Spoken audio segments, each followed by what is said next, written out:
being here for this moment of blessing and this program of blessing. NBA was started by a small group of women who saw a very real need right on their own doorstep, prayed about that, and out of their passion and their inspiration, NBA was founded. So NBA was founded by people looking at their context and understanding God's call. It's so appropriate at this moment of blessing and new space that we would hear from Dr. Leah Gunning Francis about the context right now around this space, about the context of what's happening in St. Louis and Ferguson at this very moment, at looking at our community today and seeing where will inspiration come, where will passion come, where is the work ahead today. So it just feels so appropriate that we would, in this time of blessing, also hear some words of wisdom. I want to invite my colleague, Reverend Monica Kilpatrick, to come up and introduce Dr. Francis for us. Good evening. Good evening. I'm delighted to introduce you to the Dr. Leah Gunning Francis, who serves both as the Associate Dean of Contextual Education as well as Assistant Professor of Christian Education at Eden Theological Seminary right here in St. Louis, and she's been serving there since 2008. Through her research, teaching, pastoral leadership, and community involvement, Dr. Gunning Francis has explored and reflected on various ways in which Christian education can provide a process by which transformation occurs. Her research and teaching focuses on womanist approaches to Christian education, practical theology, and youth ministry. And as a frequent lecturer and preacher for local, regional, and national audiences, Dr. Gunning Francis teaches and preaches for many groups, including colleges, churches, and denominational events. The thread weaving through all her work is her commitment to the holistic development of the individual alongside the embodied faith that, when shared, can be transformative to society. Dr. Gunning Francis is a board member of the Religious Education Association. She's provided pastoral leadership for congregations in Georgia, Illinois, and Ohio. She's had 2 essays that have been published in biblical commentary series, Feasting on the Gospels. And she has a new book forthcoming entitled Ferguson and Faith, Sparking Leadership and Awakening Community, which I'll invite Brad Lyons in a second to tell you more about. Dr. Gunning Francis is married to the Reverend Rodney T. Francis, and they have 2 sons, Evan and Desmond, and they also are a proud parent. She's also a proud parent of 2 stepchildren, Shayla and Rodney Jr. Will you help me welcome Dr. Francis? Thank you for being here to the NBA. Congratulations on this most beautiful place and the ministries that will continue to fill it and give it new life, repurpose, and mission. Rebecca, I am astonished that you remember anything I said almost, 10 months ago. Thank you for that, and thank you for this gracious invitation, and to Monica, Mark, everybody. Thank you for this time. The way I'd like to structure our time this evening, because I know we don't have a lot of time, I wanted this to be less lecture and more opportunity for engagement. Is that okay? Because the times I've had a chance to go and talk about Ferguson and faith, before I would say my last sentence before the Q&A, folks were lunging with questions, which is great because that's what we want, and that's the tenor of this book, and that is what we hope people will do. So our hope is that people will pick up a copy, not only to read in the privacy of their homes, that's great, but to be in conversation in faith communities about the issues that are raised in it. I believe it is a fabulous compilation, not because I'm the author, but because it is the voices of more than 24 clergy and young activists. So it's not just my voice or my one perspective. There are many perspectives that have been brought to this book where you are allowed to hear and to see through their lens. And let me tell you, these are the stories that were often not imaged on television. These were the stories that you often didn't read about in the paper or online. These were definitely not the images that, you may have seen a picture of. But what they do give you a sense of is why clergy decided to get involved in responding to the aftermath of the killing of Michael Brown, how they got involved because everybody didn't engage in the same way, and what the young activists that I interviewed had to say about how they understood what the clergy were doing and why they were doing it.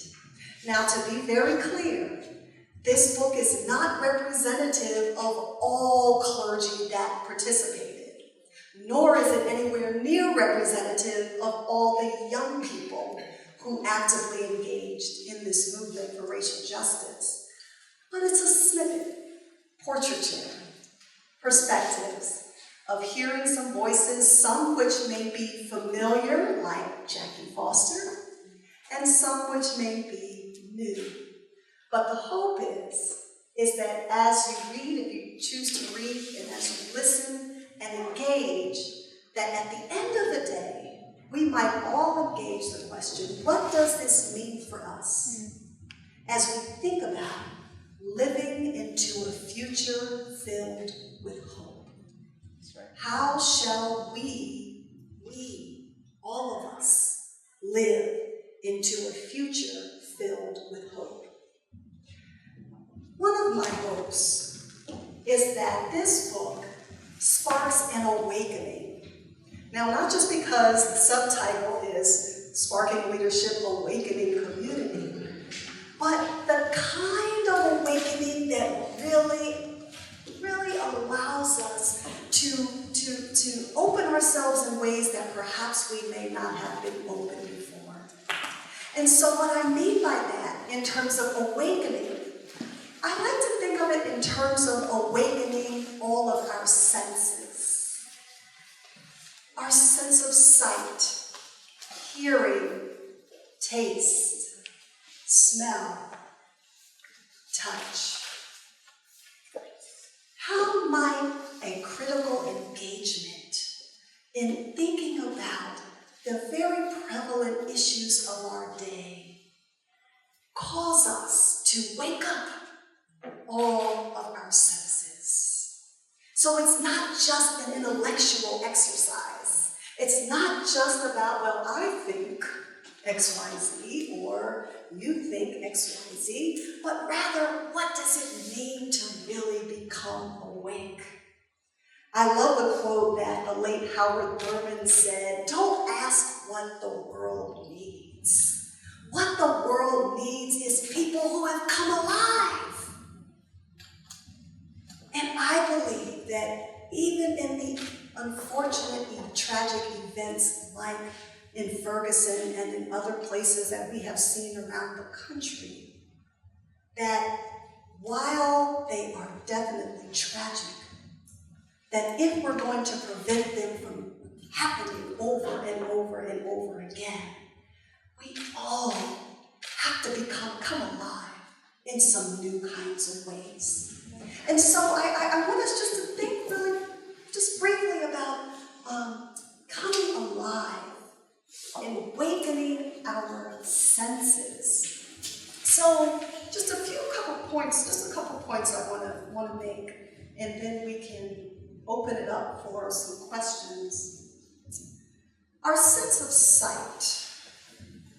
One of the things that I heard repeatedly in these interviews, as we think about sort of, awakening our sense of sight, is Ferguson challenged us to see people, situations, our community, our city, our region anew. Not so much because we may not have known that some of these kinds of tensions existed, But based on what we've seen, our eyes have physically seen, we cannot unsee it.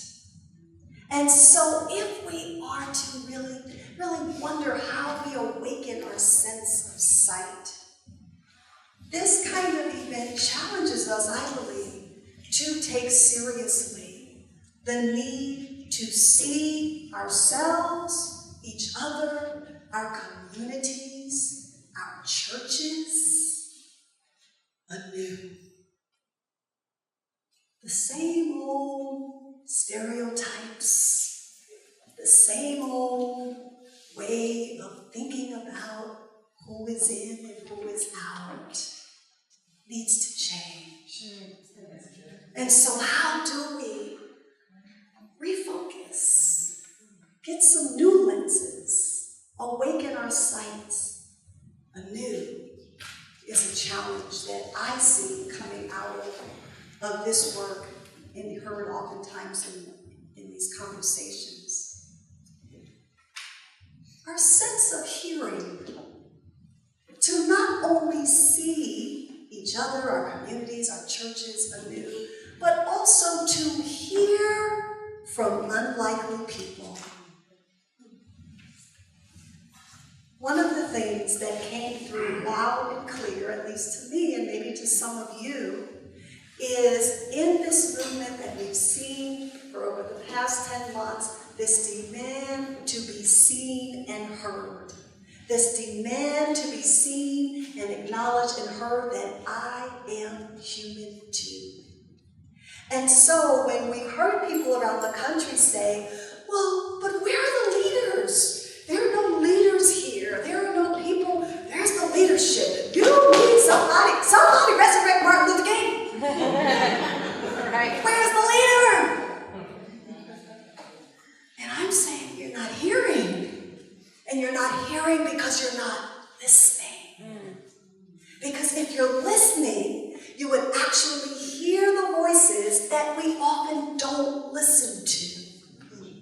We don't often listen to young people as authoritative leaders. We don't often listen to people who are on the margins of our society as leaders. We're not willing to hear the hard truths they tell so that we might begin to awaken the ways in which we hear and see and understand. So the second thing is hear. We need to this challenges us to awaken our sense of hearing. The third, brace yourself, taste.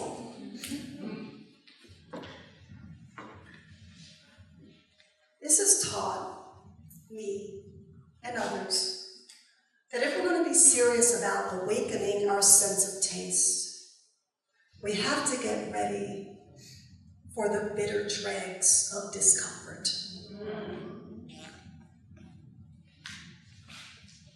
The kind of risky work that is required to awaken our senses is going to leave a bad taste in our mouths sometime.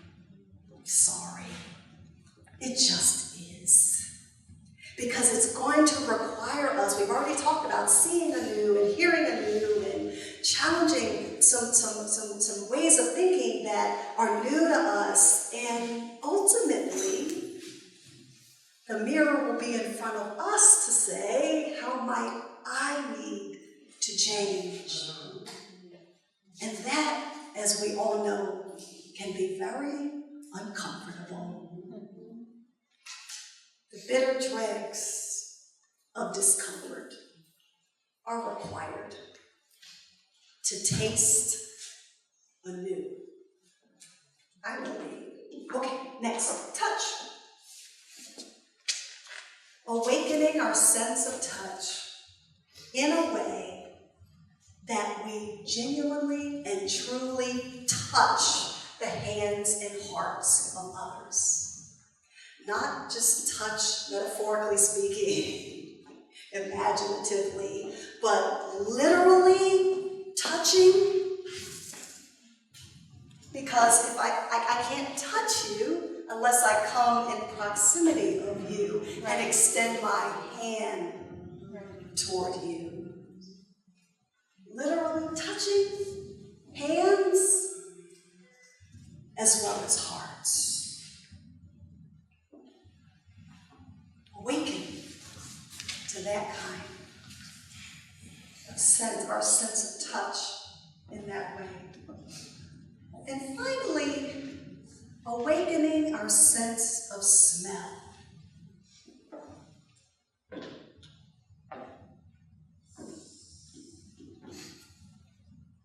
At some point, did somebody ever say to you, or did you ever say, that smells fishy, metaphorically speaking? And what I've come to learn is that when something smells fishy, it usually is, right? And so not just awakening our physical sense of smell, that's a good thing to have too, but also that intuitive sense when something doesn't seem right, when it's not in lockstep with the do unto others mantra, it's probably needs to be changed. And so awakening our sense of smell and trusting ourselves that even when maybe our friends or some of our colleagues or some of our next door neighbors are, waxing philosophically about those people and this, that, and the other, and we don't want to say anything because we don't want to offend our friends. And something smells fishy. Let's open it to questions. I'd like to know what you did in the midst of Ferguson. Yeah, thank you. What you asked? Oh, she asked, what did I do in response to Ferguson? A couple things, really quickly. So my husband is a pastor. He's a pastor of a Baptist church. And I grew up United Methodist, and when we got married, I was working in a United Methodist church, and the people were like, oh, you're marrying a Baptist? What will your children be? I said, human.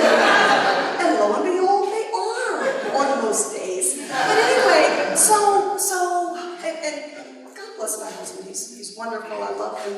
He has always been, very much having a communal-minded ministry, if you will. And so immediately our church, he and I together, got our church involved in marches, in protests. So that was one entry point. The week after Mike was killed, a mandate had gone out from one of our colleagues to pray with our feet. And so I immediately went to Office Max, had a big Pray with Our Feet banner made, and the following Sunday, so not the day after Mike was killed, but the week later that Sunday, we marched our church around the building just to kind of stand in solidarity and say, we're praying with our feet. So that was one thing. The other thing was, in addition to participating in a lot of marches, I told my kids, and they're like, whatever, I said, these sneakers, don't throw them away, no matter what. I'm gonna, when they wear out completely, put them somewhere because I need you to tell your great-grandchildren that your great-grandma marched in Ferguson in these sneakers. I remember, anyway, I'm sorry, I can go way off with these stories. So lots of marches. Another thing I said you were more engaged than I am. Oh no. Gosh, one march we were in early on. I didn't even have my purse. I had $40 in my pocket. I had those green sneakers on, and Rodney was with me. And I'm like, where are we going? I'm like, I don't know. We were in Ferguson, and marches. I said, I don't know, but I've got $40. I can march all the way to Jeff City. And I was serious. So marches, but also a lot of my interest is working with mothers of Black sons. So before Mike was killed, I've been very engaged in my research as well as in some other things in organizing Black mothers because, I just believe that mothers need to be standing up saying, these are our sons. We will not tolerate killing by anybody. And this is our fight. So I was doing that like years before Mike was killed. And so when unfortunately that happened, I started organizing more moms. Was instrumental in the Mother's March that happened, as well as some other kinds of things. So that's just some of it. Thanks. Yes? You have Pastor Son or a chapter in your book that talks about conversations or strategies or ways that you can talk to people to awaken their senses, because a lot of us have been working in this, struggle. There's many people that want to know, like, what's my next step? What do we do? And so I just wondered if you had some suggestions or, like groups for study groups or anything like that. Yeah, that's a great question. We're actually thinking about doing some type of study guide like that because the book itself is this collection of stories that our hope is that through the reading and hearing of these very different scenarios, that some of the emergent issues that come out of them are the fodder for conversation that leads to corresponding action. Does that make sense? So that's sort of the way we've structured this book, where in reading these stories and hearing these perspectives that you can take from them and talk about them in your groups and think about what they mean for you. Because, let me give you a quick example. So there's a chapter in the book titled, There's a Ferguson Near You. And the purpose of that, it's pretty self-explanatory, but we don't want people thinking that this book is just about Ferguson, Missouri. But the issues that emerge out of Ferguson are relevant to every nook, cranny, and corner of this country. And so through that chapter, we are pulling people into a conversation to say, how do we think about the Fergusons near us? And what do we need to do about that? And how do we engage that? Yes? As you have interviewed many youth, is there a couple of thoughts on where the church was before Ferguson, or what should be the role of the church?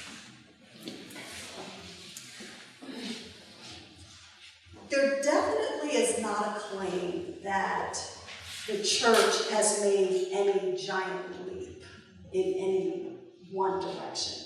Because the truth of the matter is that you had individuals, you had congregations that responded, but there wasn't a universal church response. Does that make sense? So, there's not a claim that the church has made a giant leap, but rather some very courageous individuals and congregations did some wonderful things that give us new ideas about what it means to truly be a safe sanctuary, to truly be in ministry with those who are oppressed. Those are the kinds of things that I believe has happened. And so out of that comes, what does this mean for our ecclesiology? What does this mean for our thinking about what it means to be the church? How can you read these kinds of things and not draw some conclusions about what this means? And so my hope is that as congregations, as groups are reading this, that they think about not just, okay, let's all get on a church van and go to Ferguson, but rather, you've got some tools here to think about what does it mean to become the church you believe you're called to be right here in your community. And that is what I believe this can help spark. So it's not a definitive, this is what everybody needs to do kind of thing, and more of creating the opportunity for people to take out of it insight, signposts that can lead them in a constructive way, right where they are. Thank you. The group that you're working with, the 24 clergy, how broad is that geographically, and do you expect to try to umbrella and bring in more people nationwide? So we intentionally just limited the interviews to people who are local here, only because, as we all know, there are people who have come from around the country to engage and support the efforts here. But we thought for this book, because we had to narrow the scope, that we would just work with clergy here. When I say here, I mean in the St. Louis region. So there was nobody interviewed who was not from, right here in the St. Louis region. I don't know, I hope clergy from around the country will engage this conversation, but there's not a formal There's no formal plan. a plan for that at this moment, but we hope that will continue because lots of clergy have been here and are doing great things around the country. Thank you. Let me also say, denominationally, for the clergy I interviewed, I tried to get a healthy range of denominations, of men and women, churches in Ferguson as well as St. Louis, Chesterfield, South City, to try to spread it out in that way. Yes. Where did you find, where did you find hope in your conversations, in your interviews, and in putting this together? Where did you? Wow.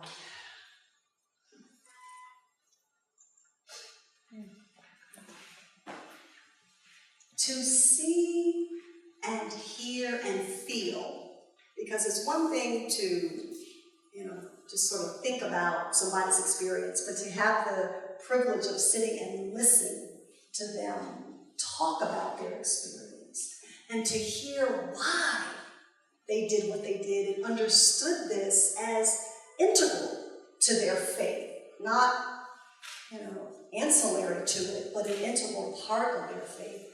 That alone evoked a huge feeling of hope for me, because these are people who are engaging scores of other people, and other people are feeling their energy. And so to hear that from the clergy, and then to hear, okay, I might start crying, just ignore me and say, come on. To hear young people say, I had no use for the church. I had no hope in the church. This is a true story. I had no hope in the church. And to hear them say that Reverend such and such restored my faith, showed me a different way of being a Christian, made my faith come alive. That to me was, sorry.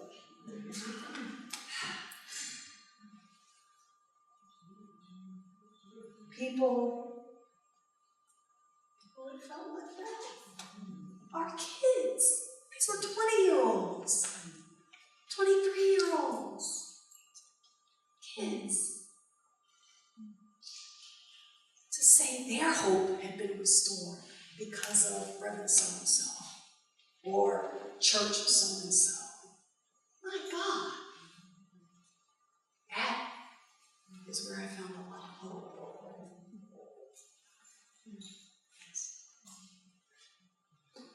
Among other things. Anybody else? Faith communities, they made a difference. And where does this movement go from here?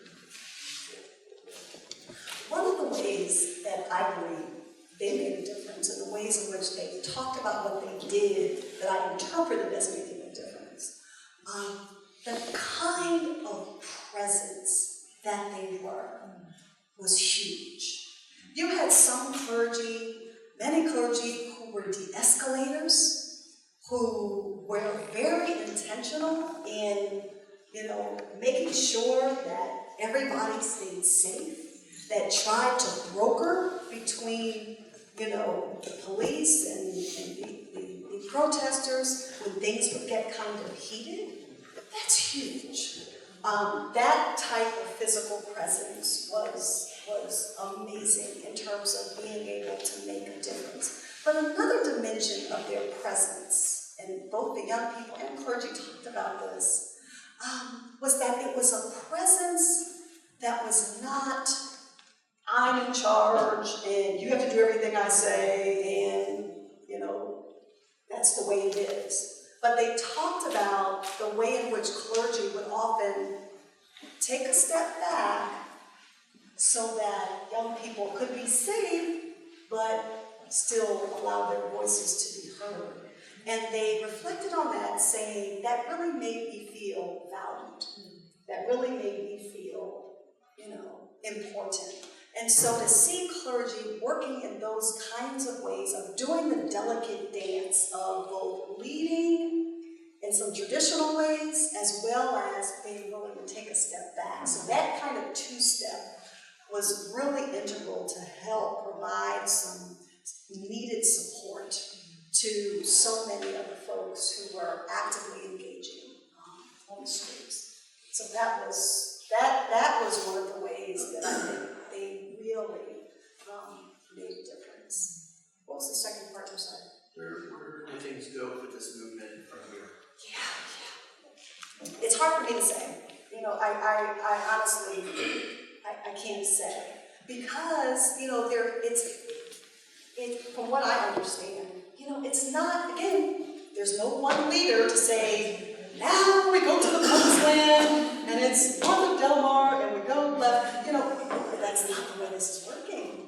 And so it's more organic, and it's popping up, and one of the ways, though, is just this whole notion of intersectionality. That is how we're understanding how different issues intersect and impact, the very issues that we're talking about. So, to talk about, the killing of Michael Brown, and to also understand the role of poverty and education and laws and, everything that intersects with all of these kinds of things is central. And I just think the ways in which awareness has been raised about that is huge. But in terms of where it's going, per se, I honestly can't say.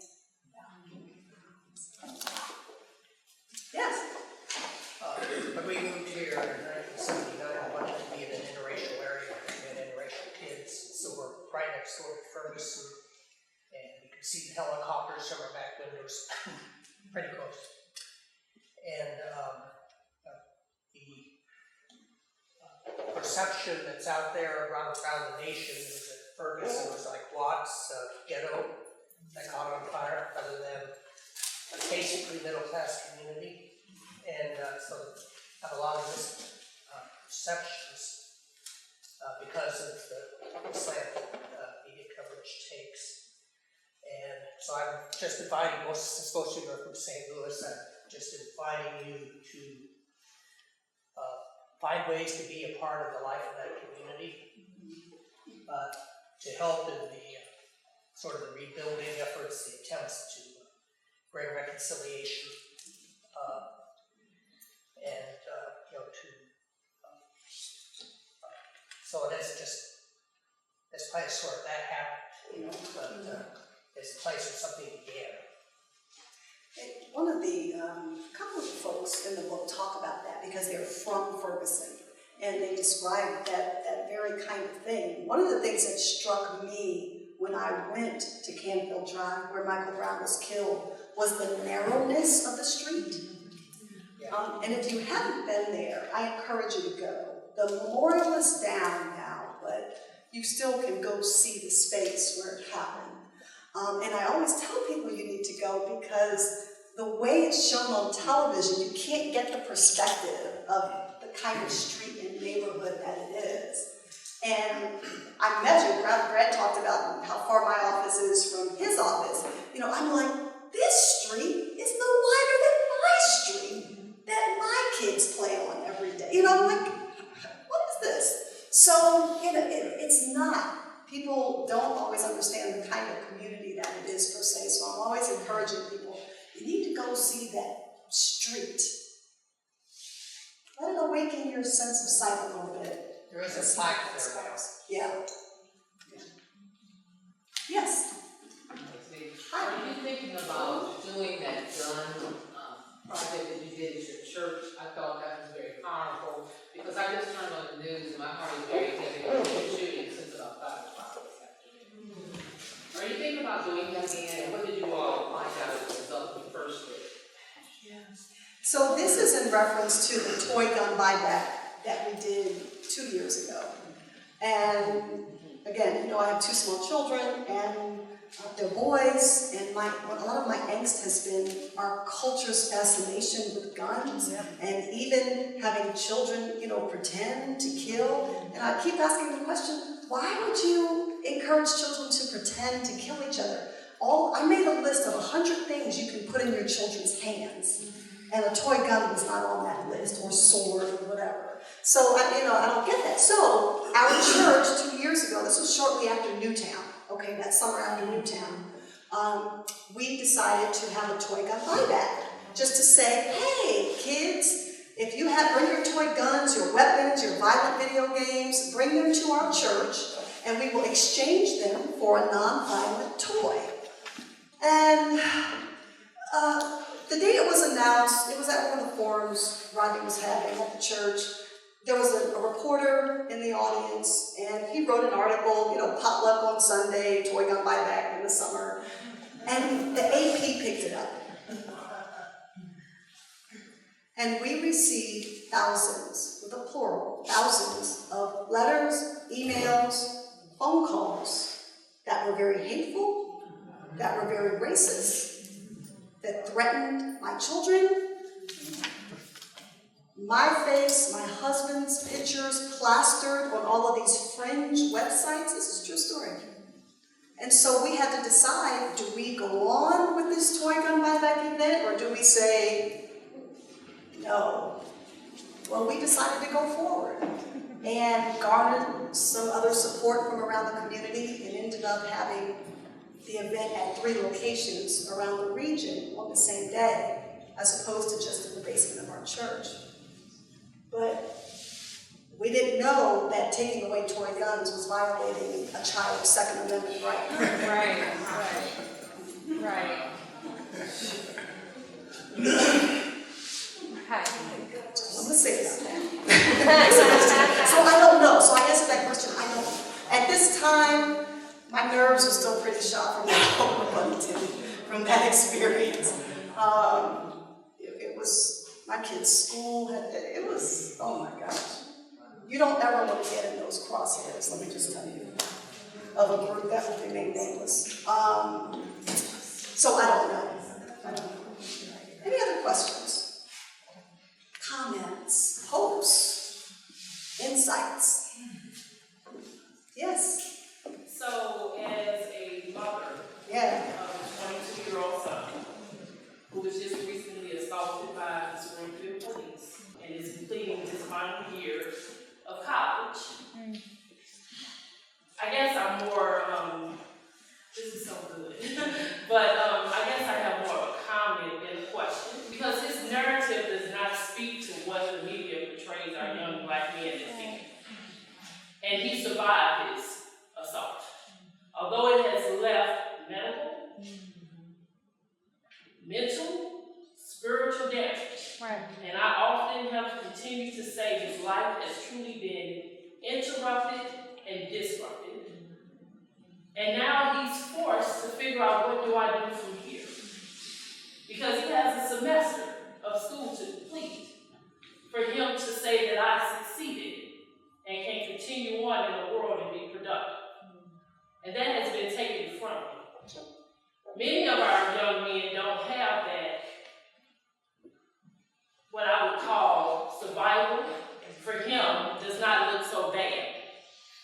he can go back to school. Actually, Monday, he's decided to just do that because he's come home and the school, the institution, is not being supportive. But what about our young black men who don't have the opportunity to continue into what they consider to be success for them? And so it is very discouraging as a mother, although I'm thankful that he can now speak, which he's willing to do and will do at some point, offer a different image of a young black man. And it's not the one that they try to portray Mike Brown as being. 2 weeks after he was killed, another young man, 23, was gunned down because he had a knife. That's 5 minutes walking distance from my home. From my home. The bears are still sitting up on the lamppost where he had fallen to his death. But again, my son lived. And so for him to be able to share his own story, the support that I have received from Eden and the church, I cannot even begin to share in gratitude what that means. So I'm really anxious to read the book about how hope is restored for those young people when they lost hope in the church. But my son has lost hope because he's forced to do and go to a place where he does not feel safe. But for him, success is hinging on graduating. And that's not a good place for him to be in because he has not even really wrestled with what has happened to him. And it wasn't a slap on the wrist. It was bad. The images are bad.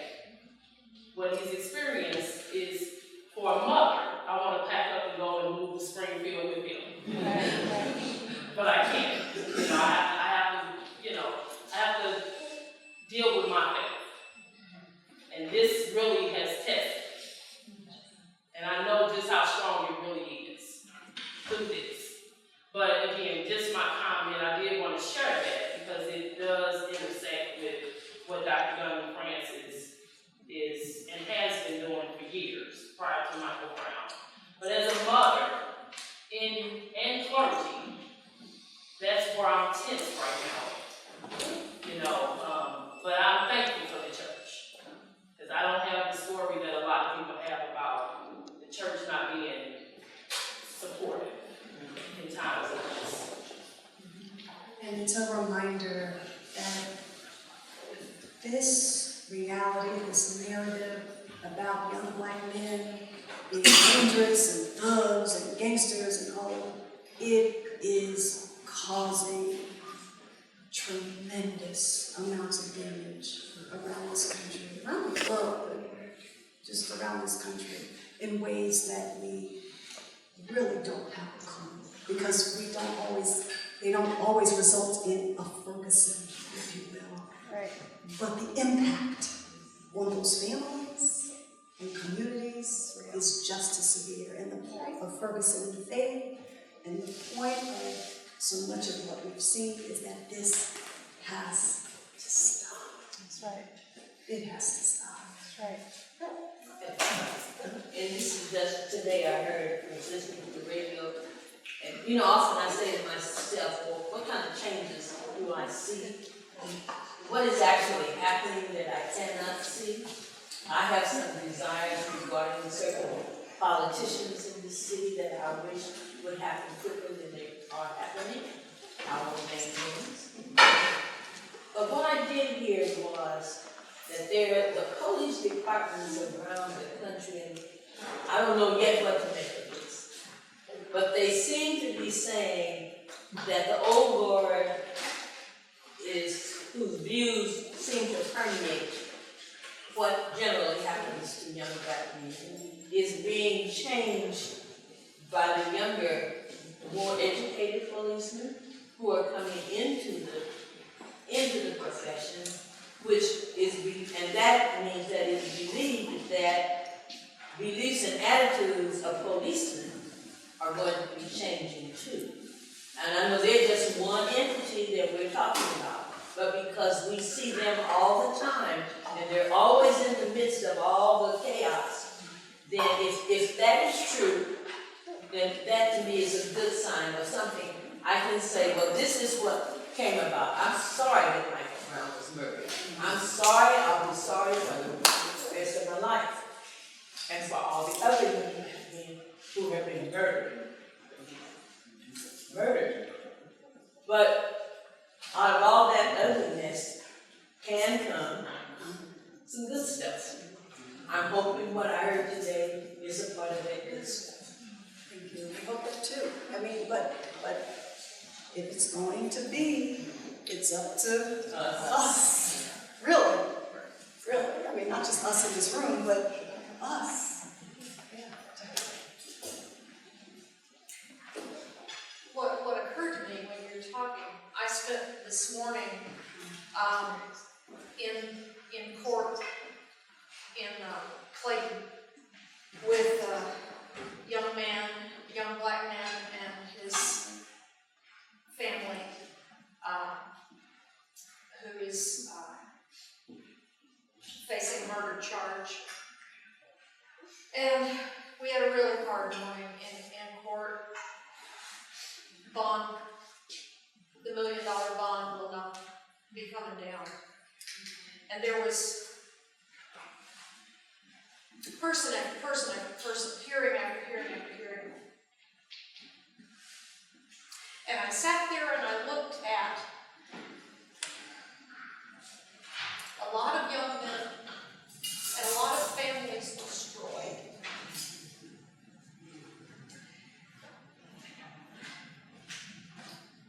And it is so, I came home, I thank God the person that I needed to go to the hospital to see this afternoon had gone home, and that I could just fall apart after it.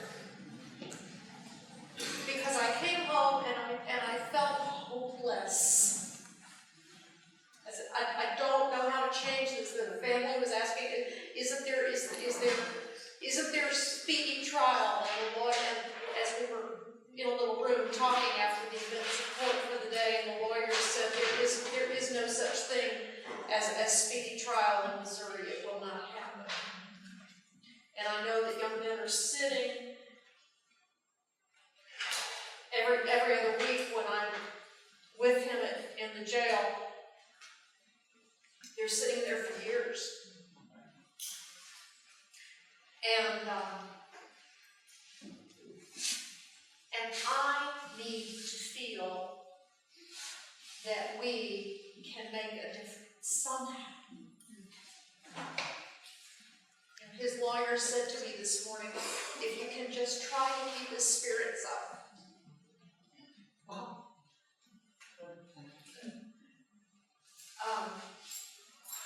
We have got to be the church. I don't know what that looks like in every moment, but we've got to continue to be the church.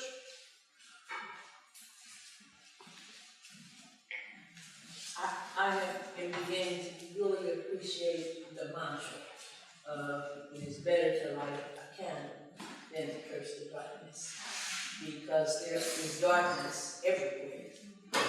And so I think when you say us, all of us have a responsibility for doing.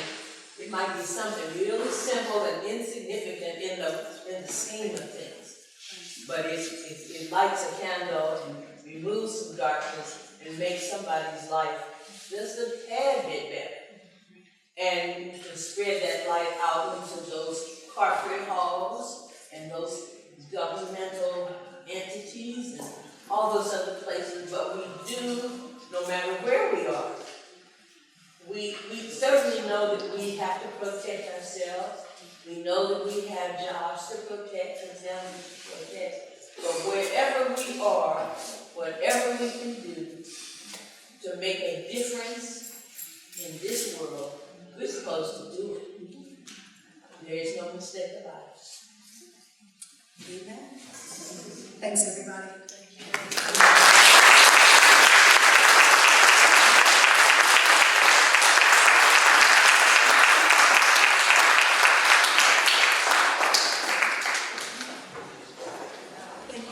Leah, for being with us,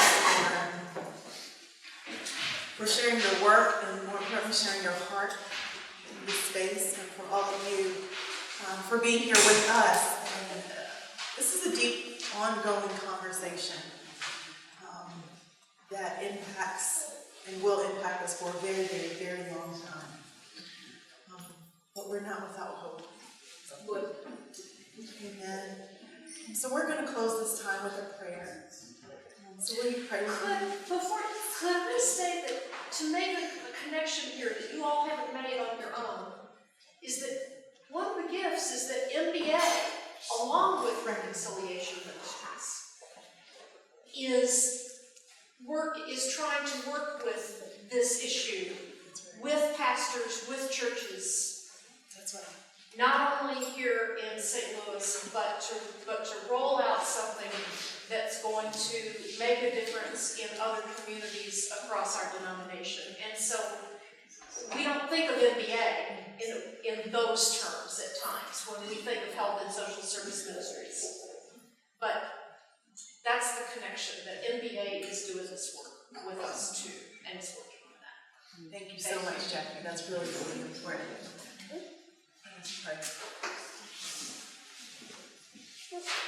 Most gracious and loving God, we give you thanks for your presence in this space, for the many blessings that you've bestowed upon us, for the new wine and the new wineskins, for the prayers and the visioning that have gone forth and now have come to pass. We thank you for the conversation in this room and all across this nation. We thank you, oh God, that even in the midst of so many tragedies, it's time for change and transformation.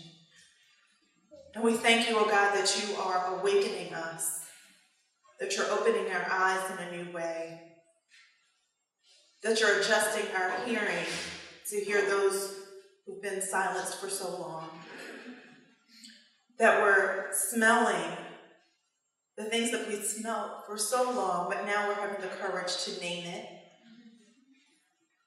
Thank you for the bitter taste in our mouths that causes us to speak with power and boldness.